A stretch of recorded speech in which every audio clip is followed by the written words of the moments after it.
Fit, unfit বা under review বা under processing বা নিউ।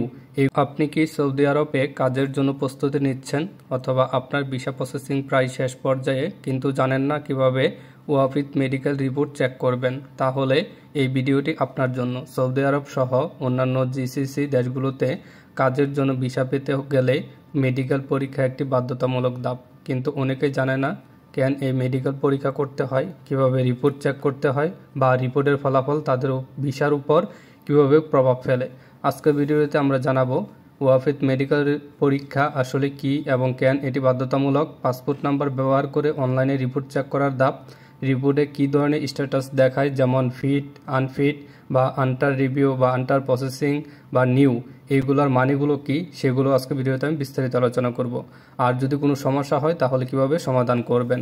আপনার মেডিকেল রিপোর্টেই ঠিক করবেন আপনি সৌদি আরবে কাজের সুযোগ পাবেন কি না। তাই এই ভিডিওটি আপনার জন্য খুবই গুরুত্বপূর্ণ। ভিসা প্রসেসের এই ধাপটি বুঝতে এবং আপনার স্বপ্ন পূরণের পথে একটি সফল পদক্ষেপ নিতে ভিডিওটি শেষ পর্যন্ত দেখুন। তাহলে চলুন শুরু করা যাক সৌদি আরবের কাজের ভিসার জন্য ওয়াফিদ মেডিকেল পরীক্ষার সম্পন্ন গাইডলাইন। আজকের ভিডিওতে আমি সবকিছু বিস্তারিতভাবে ক্লিয়ার করব এবং আপনাদের দেখিয়ে দিব এক এক করে সবকিছু। আরেকটি কথা না বললেই নয়, যারা আমাদের ইউটিউব চ্যানেলটি এখনও সাবস্ক্রাইব করেনি তারা অবশ্যই চ্যানেলটি সাবস্ক্রাইব করে রাখবেন এবং বেল আইকন বাটনটি বাজিয়ে দিবেন। তাহলে আমাদের ইউটিউব চ্যানেলে এরকমই গুরুত্বপূর্ণ তথ্য ও নিউজ আপলোড দেওয়ার সাথে সাথে আপনাদের মনে নোটিফিকেশন চলে যাবে। যারা ফেসবুক পেজ থেকে দেখছেন তারা অবশ্যই ফেসবুক পেজটি লাইক, কমেন্ট, শেয়ারের মাধ্যমে অন্য বন্ধুদের দেখার সুযোগ করে দিবেন। তাহলে চলুন শুরু করি। এই জন্য প্রথমে আমরা আমাদের মোবাইলের ডিসপ্লে থেকে যে কোনো একটি ব্রাউজার ওপেন করে নিব। যেহেতু আমি ক্রোম ব্রাউজারে বেশি কাজ করি এই জন্য আমি আমার মোবাইল থেকে ক্রোম ব্রাউজারটি ওপেন করে নিয়েছি। ক্রোম ব্রাউজারটি ওপেন করার পর আপনারা এখানে ট্যাপ করবেন সার্চ অর টাইপ ইউআরএল।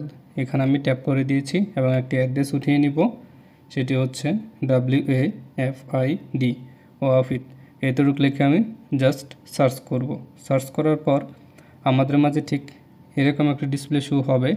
আগে ছিল গামাকা, কিন্তু এখন আর ওই ওয়েবসাইটটি কাজ করে না, তাদের নতুন ওয়েবসাইটটি শো করেছে ওয়াফিদ। এখন থেকে ওয়াফিদ থেকে আমরা সব মেডিকেল রিপোর্ট চেক দিতে হয়, মানে বিদেশের ক্ষেত্রে যত কাজকাম আছে সব এটা থেকেই করতে হয়।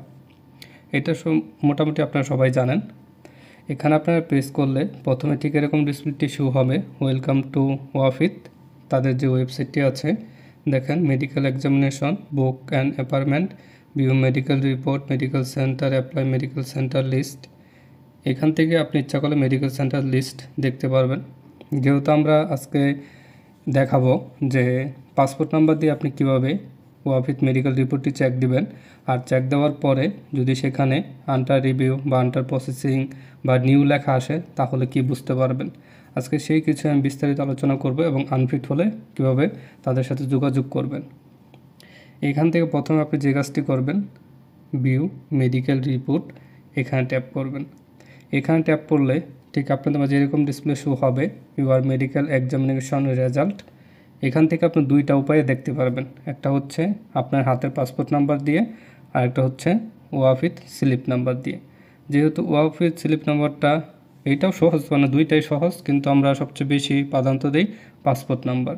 মানে পাসপোর্ট নাম্বারটা দিয়ে আরও তাড়াতাড়ি বের করা যায়, ওইটা দিয়েও তাড়াতাড়ি বের করা যায়, কিন্তু পাসপোর্ট নাম্বারই আমরা বেশি ব্যবহার করে থাকি, মানে ওটা সহজলভ্য।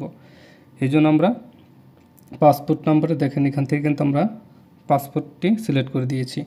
আপনি যদি ওয়াফিদ স্লিপ নাম্বার দেন তাহলে এটা সিলেক্ট করতে হবে। আমরা শুধু পাসপোর্ট নাম্বারটি সিলেক্ট করে দিয়েছি। সিলেক্ট করার পর আপনি যার পাসপোর্ট নাম্বার দিয়ে এই মেডিকেলটা রিপোর্টটা চেক দিতে যাচ্ছেন, সে ফিট নাকি আনফিট নাকি নিউ লেখা উঠেছে নাকি আন্ডার রিভিউ, এগুলোর মানেটা কি জানার জন্য এই জন্য আপনার প্রথমে তার পাসপোর্ট নাম্বারটি দিয়ে নিতে হবে। তারপর নিচে আপনার ন্যাশনালিটি, আমরা ন্যাশনালিটি আগে দিয়ে নিই। এখন আমরা উঠাবো পাসপোর্ট নাম্বারটি। গোপনীয়তার জন্য আমি আমার পাসপোর্ট নাম্বারটি ডেকে রাখবো। এখানে আপনি আপনার পাসপোর্ট নাম্বারটি দেওয়ার চেষ্টা করবেন।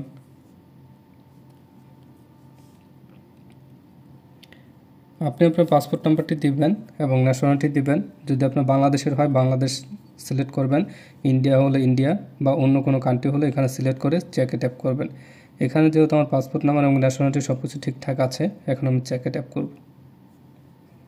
চেকে ট্যাপ করে দিয়েছি। চেকে ট্যাপ করে দেওয়ার পর ঠিক এরকম ডিসপ্লে শো হবে। এখান থেকে আমরা স্লাইড করে একদম নিচে চলে আসব। দেখেন আমি প্রথমে আগে এটার সম্পূর্ণ প্রসেসিংটা আপনাদের বুঝাই, মানে বিষয়টা। এখানে হচ্ছে যার পাসপোর্ট তার এখানে ছবি শো করবে, যে মেডিকেল রিপোর্ট করা মানে মেডিকেলের জন্য কাগজপত্র জমা দিয়েছে এবং মেডিকেলের জন্য সব কিছু ঠিকঠাক করেছে। এখন সে এটা জাস্ট চেক দিবে পাসপোর্ট নাম্বার দিয়ে, এখানে কিন্তু সেই ব্যক্তিরই ছবিটি শো করবে। তারপর এখানে আছে সেই ব্যক্তির ফোন নাম্বার, তার নাম এবং সে ছেলে না মেয়ে সেটা, পাসপোর্ট নাম্বার, বয়স, পাসপোর্ট এক্সপায়ার ডেট মানে কত তারিখে শেষ হবে সেটা, এবং ন্যাশনালিটি, প্রফেশন এখানে লেবার, তারপর married status, unmarried, travelling to Saudi Arabia, ঠিক এরকম লেখা শো হবে। আমরা একটু নিচে যাই। নিচে গেলে দেখতে পারবেন medical examination information.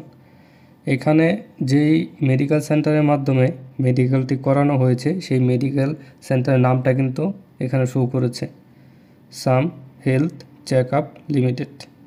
Medical examination date, height, weight, BMI সব কিছু কিন্তু এখানে শো করেছে। এখন আমাদের কথা হচ্ছে আমরা কিভাবে এই মেডিকেল সেন্টার নামটি নামের সাহায্যে কীভাবে তাদের ডিটেলস বের করব, এটা আমরা পরে দেখাচ্ছি। আগে আমি এখানে ফিট আনফিটেডটা দেখাই। এইখানে দেখেন তার রেজাল্টটি শো হয়েছে ফিট। ফিট মানে সে সফল হয়েছে, তার শরীর স্বাস্থ্য সবই ঠিকঠাক আছে, স্বাস্থ্য ঠিক আছে, সে সৌদি আরব আসার জন্য সম্পূর্ণ ঠিকঠাক আছে, মানে কোনো ধরনের সমস্যা নেই। এখন কথা হচ্ছে এখানে যদি কোনো কারণে প্রসেসিং মানে আন্ডার প্রসেসিং অথবা আন্ডার রিভিউ লেখা থাকে, তাহলে কি আপনি ফিট হবেন নাকি আনফিট হবেন। আরেকটি হচ্ছে আপনি যদি এখানে লেখা দেখেন নিউ, তাহলে সেই ক্ষেত্রে কি আপনি আনফিট হবেন না ফিট হবেন। আমার কথাটি হচ্ছে আন্ডার রিভিউ এবং নিউ লেখা থাকলে কি মেডিকেল রিপোর্ট ফিট হয় নাকি আনফিট হয়, সেটাই আজকে কিন্তু আমি মূলত ক্লিয়ার করব। এখানে কিন্তু মূলত আমরা পাসপোর্ট নাম্বার দিয়ে চেক দিয়েছি ছেলেটি ফিট আছে। যদি আপনার ক্ষেত্রে এখানে থাকে আন্ডার রিভিউ, তাহলে কি আন্ডার রিভিউ মানে হচ্ছে তো এটা আপনার তদারকি করছে, তারা তদারকির পর্যায়ে আছে, এটা তারা চেক করছে আর একটু ভালোভাবে এটা বিশ্লেষণ করছে, মানে আন্ডার প্রসেসিংয়ের মাধ্যমে। আর নিউ লেখা হচ্ছে মানে নতুন, এখনও এটার উপর এই নতুন জাস্ট নিউ একটা ইস্যু লিখে দিয়েছে, ফিটও দেয়নি আনফিটও দেয়নি। কিন্তু সেই ক্ষেত্রে কিন্তু আপনার বোঝার উপায় নেই যে আপনাকে ফিট দিবে নাকি আনফিট দিবে। যখন এখানে লেখা দেখবেন নিউ অথবা আন্ডার রিভিউ বা আন্ডার প্রসেসিং এরকম লেখা থাকে, আপনার অবশ্যই চেষ্টা করবেন যে তাদের যে মেডিকেল সেন্টারটি আছে, দেখেন মেডিকেল সেন্টারটি যাচ্ছে তাদের সাথে যোগাযোগ করার জন্য। এখন কথা হচ্ছে তাদের নাম্বার নাই, কিছু নাই, তাদের সাথে কীভাবে যোগাযোগ করবেন। সেক্ষেত্রে কী করবেন, এটা আপনি এখান থেকে কপি করার চেষ্টা করুন, যেভাবেই হোক এটা কপি করবেন অথবা লিখে রাখবেন। আমি এখানে কপি করে দিই, কপি। তারপর আমি ব্যাগে চলে যাব, তাদের হোম পেজে চলে এসেছি। এখান থেকে আমি মেডিকেল সেন্টার লিস্ট এখানে ট্যাপ করব। এখান থেকে ট্যাপ করার পর সার্চ টোল্ড কান্ট্রি সিলেক্ট করবেন। তারপর ইন্টার সিটি ঢাকা সিলেক্ট করবেন। যেহেতু আপনি ঢাকা থেকে করেছেন তো সেটা আপনি ভালো করে জানেন আপনি কোথা থেকে এটা মেডিকেলটি করেছেন। আপনি ঢাকা হলে ঢাকা দিবেন, বা এখানে আরও অনেকগুলো আছে, বরিশাল, চাঁদপুর, চিটাগং, কক্সবাজার, কুমিল্লা, ঢাকা, রাজশাহী, শেরপুর, সিলেট। আমরা ঢাকায় দিয়ে নিচ্ছি যেহেতু ঢাকার। তারপর এখান থেকে আপনি যে মেডিকেল সেন্টারের নামটি কপি করে রেখেছেন সেটা এখানে উঠিয়ে দিয়ে সার্চে ট্যাপ করবেন। সার্চে ট্যাপ করার সাথে সাথে একটু নিচে দেখতে পারবেন some health check up limited, এরকম একটি নাম শো হবে বাংলাদেশের পতাকা সহকারে। এখান থেকে আপনি দেখতে পারবেন রিড মোর, এখানে ট্যাপ করবেন। এখানে ট্যাপ করলে তাদের যে অ্যাড্রেসটি আছে দেখেন, Imam height 473 Malibagh, DIT road, Dhaka. Mobile number, email, website এবং কবে কবে খোলা থাকে টাইমটাও কিন্তু এখানে সম্পূর্ণ দেওয়া আছে। মানডে 9টা থেকে 5টা পর্যন্ত, থার্সডে 9টা থেকে 5টা, ওয়েডনেসডে 9টা থেকে 5টা, থার্সডে 9টা থেকে 5টা, ফ্রাইডে ক্লোজ, স্যাটারডে 9টা থেকে 5টা, সানডে 9টা থেকে 5টা খোলা থাকে। এখান থেকে যে নাম্বারটি আছে এই নাম্বারটি আপনি কল দিয়ে যোগাযোগ করতে পারেন অথবা ইমেলের মাধ্যমে যোগাযোগ করতে পারেন বা তাদের ওয়েবসাইটে গিয়ে তাদের আরও কিছু গুরুত্বপূর্ণ বিষয় অথবা তাদের সাথে সম্পূর্ণ লোকেশন বের করে তাদের সাথে সরাসরি গিয়ে যোগাযোগ করতে পারেন। আপনার যদি কোনো ধরনের ছোটোখাটো সমস্যা থাকে মেডিকেলের জন্য, সেক্ষেত্রে আপনাকে তারা কিছু টাকা পয়সা বা যেভাবে হোক আপনাকে ম্যানেজমেন্ট করে আপনাকে ফিট করে দেবে যদি বড় ধরনের কোনো সমস্যা না হয়। আর যদি বড় ধরনের সমস্যা হয় তাহলে কিন্তু ফিট করবে না, সেক্ষেত্রে টাকা পয়সা দিয়েও কোনো কাম হবে না। আর আরেকটি কথা আমি ক্লিয়ার করতে যাচ্ছি, সেটি হচ্ছে আন্ডার রিভিউ নিয়ে অনেকে আমাকে প্রশ্ন করছেন যে ভাই আন্ডার রিভিউটা কী। আন্ডার রিভিউটা আমি আপনাদের সার্চ করে দেখিয়ে দিচ্ছি, ট্রান্সলেট করে যে আন্ডার রিভিউটা মানে বাংলাটা কি। UNDER আন্ডার রিভিউ পর্যালোচনার অধীনে বা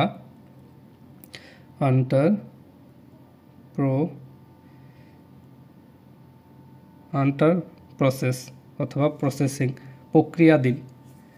আরেকটি হচ্ছে নতুন। এইগুলো যাই আসুক না কেন এইগুলোর উপরে কিন্তু ডিপেন্ড করে না যে আপনি ফিট হবেন নাকি আনফিট হবেন। যদি আপনার মনের ভিতরে কোনো সন্দেহ থাকে যে আপনি আনফিট হওয়ার সম্ভাবনা বেশি, তাহলে আমি যেভাবে তাদের অ্যাড্রেসগুলো বের করেছি সেভাবে অ্যাড্রেস বের করে তাদের সিমে কল দিবেন, কল দিয়ে তাদের সাথে কন্ট্যাক্ট করবেন যে আমি এই সমস্যা, আমাকে আনফিট দিয়েন না, আমি যেভাবে হোক মেডিসিন খেয়ে বা তাদেরকে যেভাবে হোক বুঝিয়ে আপনারা সেটা ফিট করাতে পারবেন যদি আপনার বডিতে কোনো বড় ধরনের সমস্যা না থাকে। অনেক ক্ষেত্রে দেখা যায় ঠান্ডাজনিত কারণেও কিন্তু আনফিট দিয়ে দেয়, সেক্ষেত্রে আপনি কিন্তু সমস্যার সম্মুখীন হয়ে যাবেন। ভিডিওটি ভালো লাগলে অবশ্যই লাইক কমেন্ট শেয়ারের মাধ্যমে অন্য বন্ধুদের দেখার সুযোগ করে দিবেন। কোনো কিছু জানার থাকলে কমেন্টে জানাতে পারেন অথবা আমাদের ফেসবুকে আমাদের সাথে যোগাযোগ করতে পারেন অথবা আমাদের সাহায্যে আপনি সেই মেডিকেল সেন্টারের সাথে যোগাযোগ করতে পারেন অথবা তাদের সাথে আলোচনা করতে পারেন। ভিডিওটি ভালো লাগলে অবশ্যই লাইক কমেন্ট শেয়ারের মাধ্যমে অন্য বন্ধুদের দেখার সুযোগ করে দিবেন। ইউটিউব থেকে দেখলে অবশ্যই সাবস্ক্রাইব করবেন, পেজ থেকে দেখলে পেজটি ফলো করে দিবেন। খোদা হাফেজ।